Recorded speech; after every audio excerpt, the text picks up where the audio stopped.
Biyahe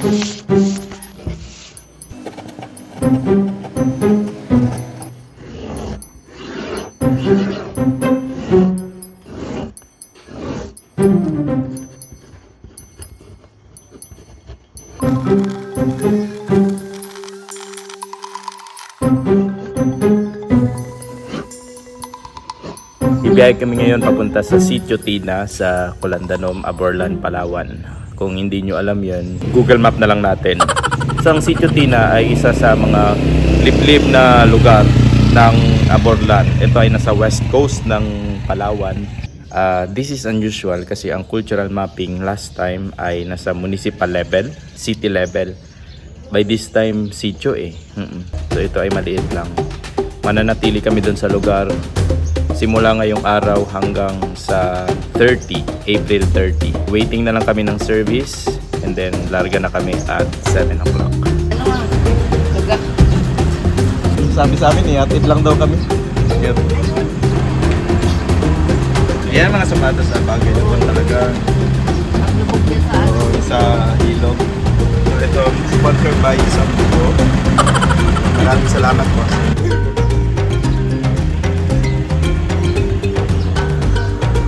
Okay, time now is 7:10 at paalis na kami papuntang Colandanom. See you. The Father, the Son, the Holy Spirit. Amen. Ama naming mapagmahal, kami po ay nagpapasalamat sa araw na ito na iyong Amen.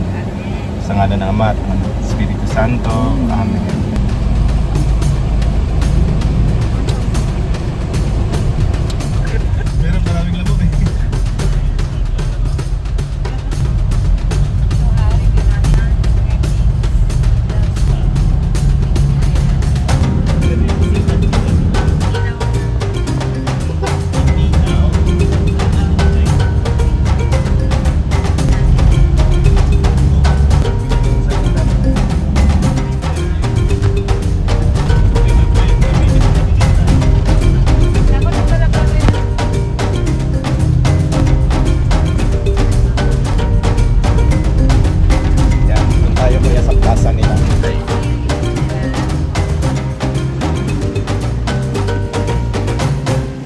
Magandang umaga po. Na-late kami ng konti. Kayo po yung sa WP? Opo, kayo po yung sa WP. Kayo po si yung president? Opo. Ako po si Ito po si Sir Chris, si Sandre. Ito po ay tapos director po namin. Ito po ang project leader po namin. Yan, leader po namin. Oh, ganda ng sapatos.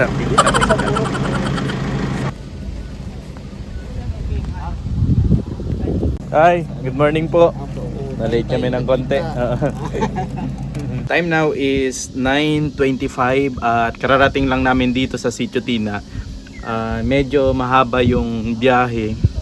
Nagtataka kami bakit may helicopter na parang sinusundan kami paikot-ikot.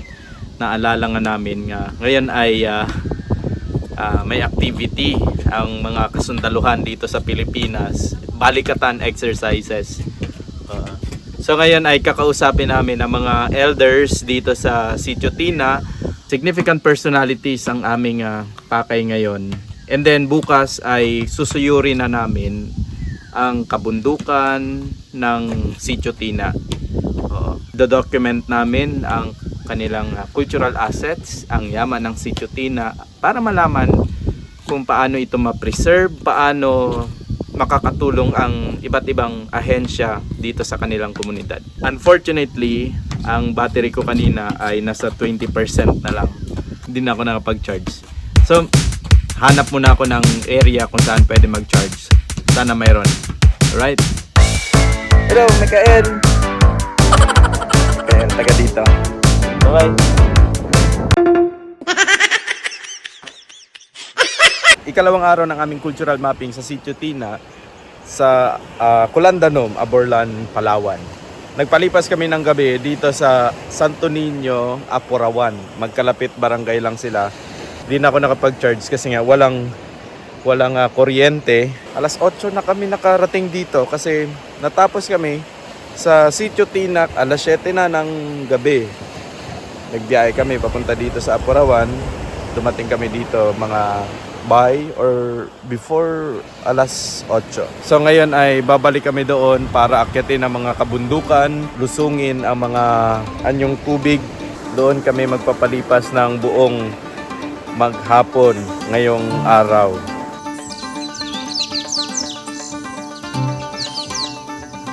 Pasalamat talaga na sa tinuluyan namin ay mayroong kuryente. Dito sa Sitio Tina ay medyo liblib na lugar kaya wala pang kuryente.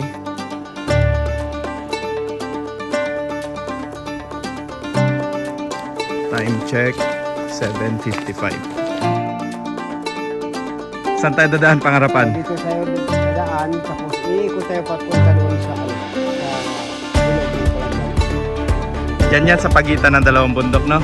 Mappers of the Philippines. Oo. From Luzon, Visayas, Mindanao. Dito ka.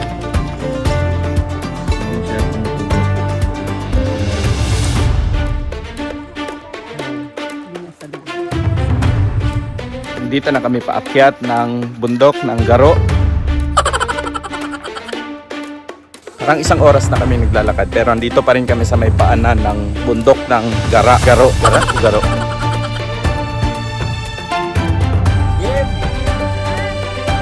Let's go!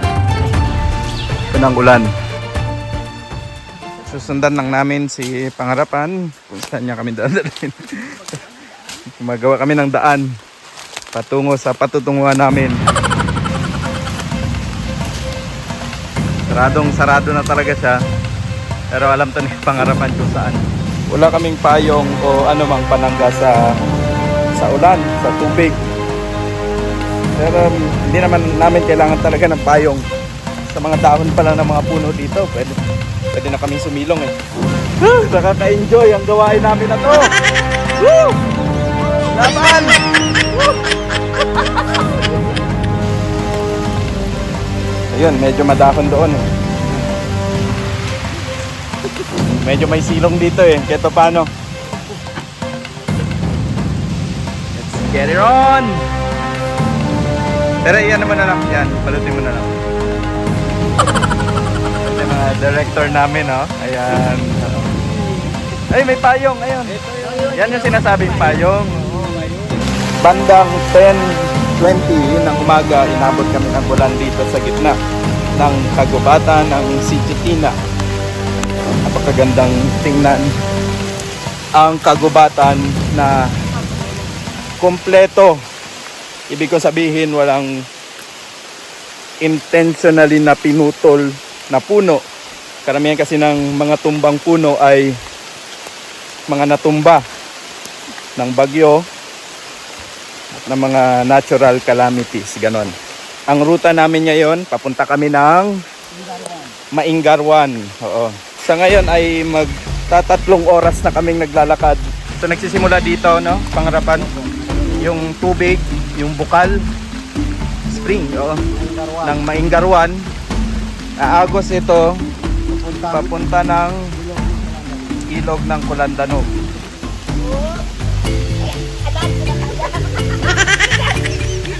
Ano ba yan? 1, 2, 3. Yan. Kaya? Yan, kaya naman. Gumagawa siya ng daan. Hinahanda niya yung dadaanan namin. So wakas, tapos ang 3 oras na paglalakad, may nakita na kaming bagtik. Ito yung almasiga. Ito na yung almasiga. Ang bango. Ang bango. Ganito kalayo, naamoy ko yung amoy ng almasiga. Bango. Ang bango. Yan po ay yas-yas. Yas-yas. Klaseng yan po. Tawag ay yas-yas. Ginagamit sa mga salasit. Tumigil na rin ang ulan. Mga 30 minutes na umulan ng malakas. Kaya lumakas din ang agos ng Kulandanom River. Ilog ng Kulandanom. Oo. Dulas.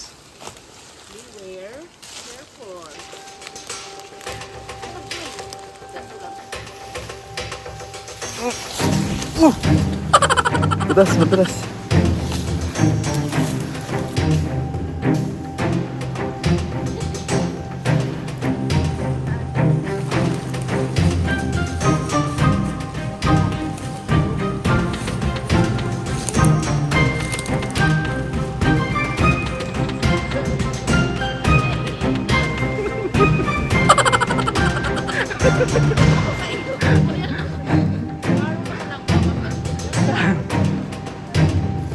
Kausap ko si Pres kanina.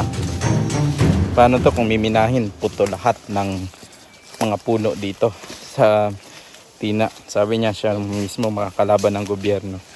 Kasi etong mga puno na ito, itong kagubatan na ito, kabundukan na ito, siya nagbibigay ng supply ng tubig sa Kulandanom River.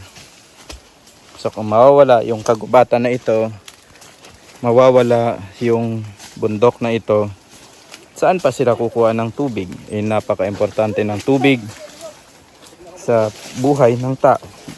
Di ba? Oh. Nanay. Oh. Dami na. Oh. Oh. Bababa kami dyan. Oh. Ayan o. Ando na siya o. Dapat think positive. Okay. Ayan. Walang hawakan. It's okay. Magbulit-bulit ka lang.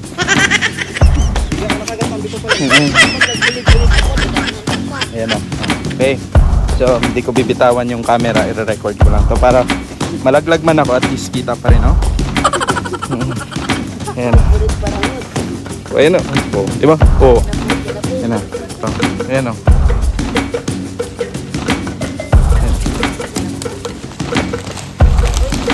Montes, sumusunod sa akin. Montes, hindi kita mahawakan. Kasi mas importante yung camera na makuha ko kayo. Teka lang, teka lang. Teka lang. Teka lang, di ako makapwesto. Teka lang. Teka lang ha. Baston. Teka lang. Hoy, umawa ka muna dyan ha. Huwag mo ako idadamay sa... Ayan o. Oh, ayan o. Tingnan nyo yung gamit ng ano ko, ng tungkod. Oh. Yan, ganyan o. Oh, di ba? Yan. Ayan. So ngayon, tingnan natin. Tingnan natin kung sino yung gugulong, no? Ito.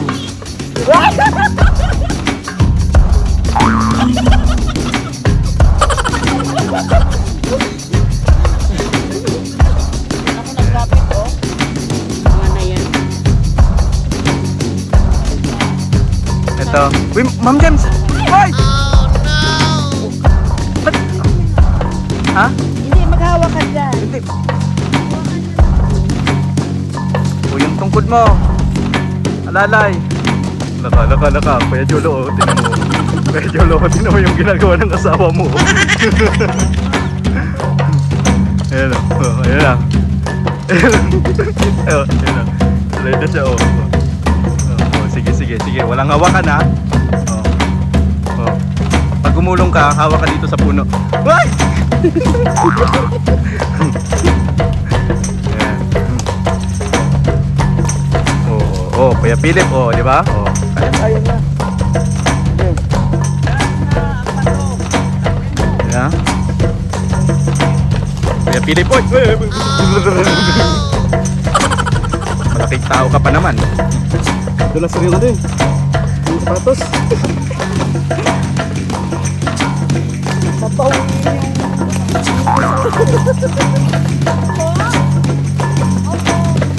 No, Ma'am Tess, pagkawawa ka talaga, natutuwa ako sa'yo.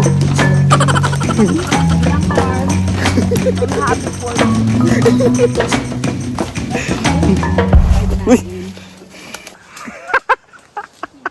Si Ma'am James. Papalapit kami sa ilog Kulandanom. Padulas ng padulas sa mga dinadaanan namin. Pababa, mabato, maputik, oo. Madulas, oo. Sinusundan lang namin si Pangarapan. Front drive ba ito o back drive? Malakas ng ugong ng ilog. Lapit na. Pagdating doon ay magmerienda muna kami. Maraming salamat kay Pangarapan. Maraming salamat talaga. For the first time in my life.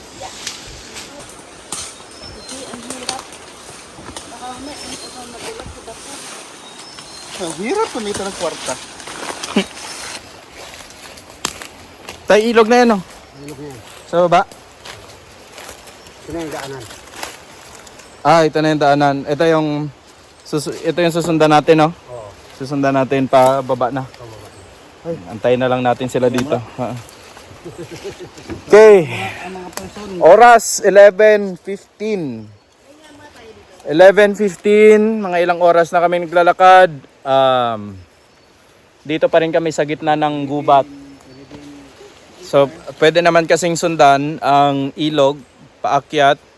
Pero kung susundan namin yung ilog, sabi ni Pangarapan tsaka ni President ay wala kami makikita ang mga puno. Yun yung pinunta namin dito. So sa ngayon ay susundan na lang namin itong daanan, yung ilog, pababa, papunta doon sa sentro mismo ng Sitio Tina.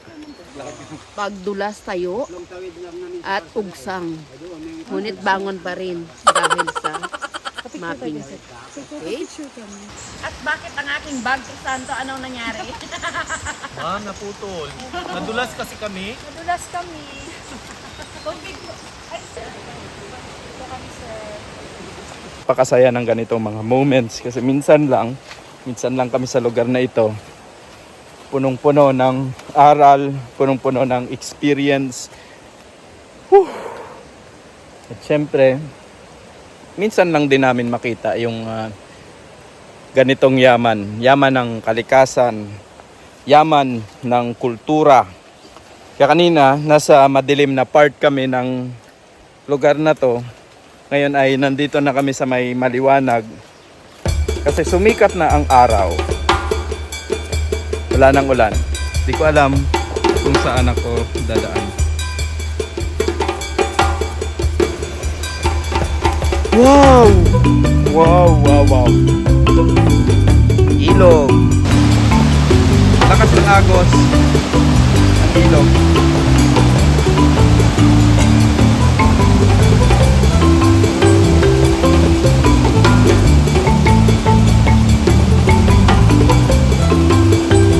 Sa wakas, narating namin ang ilog ng Pulandanog. Doon sa may unahan ng konti merong falls. Doon nagsisimula yung ilog ng Pulandanog.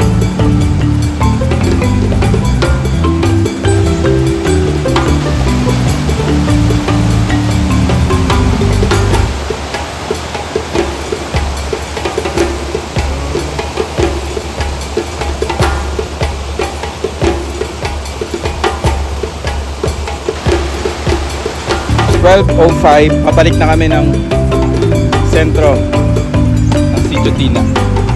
Galing dito sa ilog ng Pulandanog. Naligo lang kami saglit. At itong simulang umulan, nagligpit kami. Simula maglakad. Nakatumaas yung ilog eh.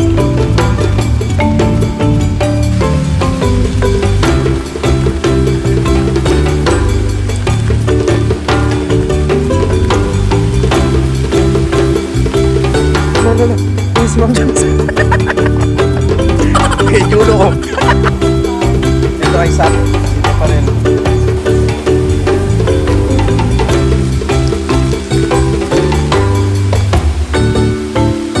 Sa ikatlong pagkakataon, inulan na naman kami.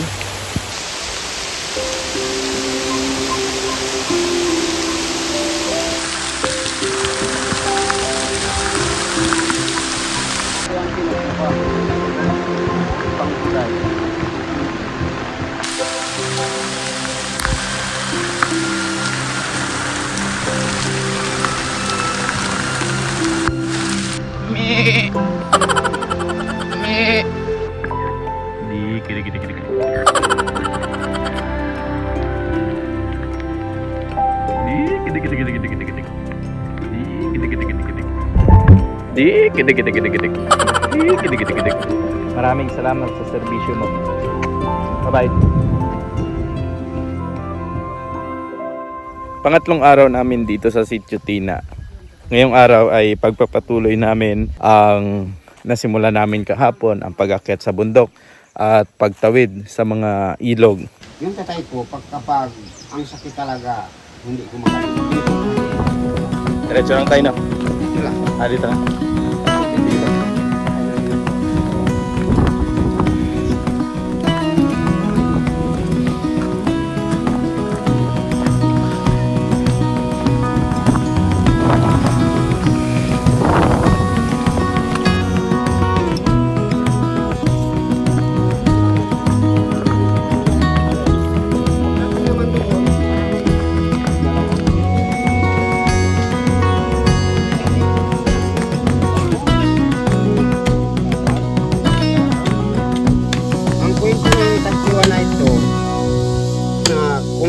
tinawag na tagkiwa. Mayroong taon noon na ang pangalan niya ay Kiwa. Tiwa. Kiwa. Ki. O Ki. Oo, kiwa. Kiwa. Mm. Isang mag-asawa yon. Oo. O, dito diyan sa Tina. Dito sila na kumukuha at kung minsan dito sila natutulog sa asawa niya. Kaya ito natawag siyang tagkiwa.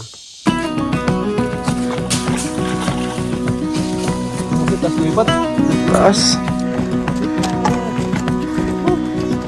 Nagsimula kami maglakad ng alas 8 ng umaga at nakabalik kami dito 11:20. Mahirap.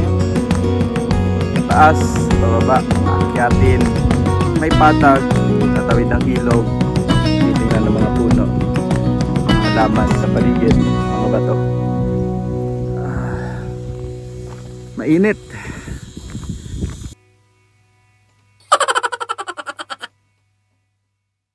(1:30) ng hapon, paalis na naman kami papunta sa katubigan dito sa Sitio Tina sa mga kasama ko. So, mamaya meron na namang madudulas.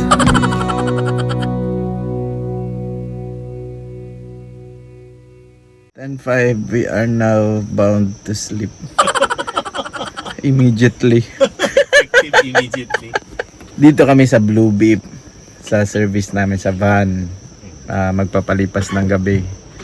Ayan, si Kuya Chris yun, si Kuya Philip sa likod. Palipas na kami ng gabi ngayon.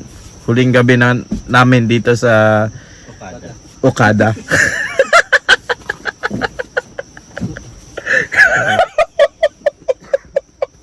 Last night set up namin dito sa Okada.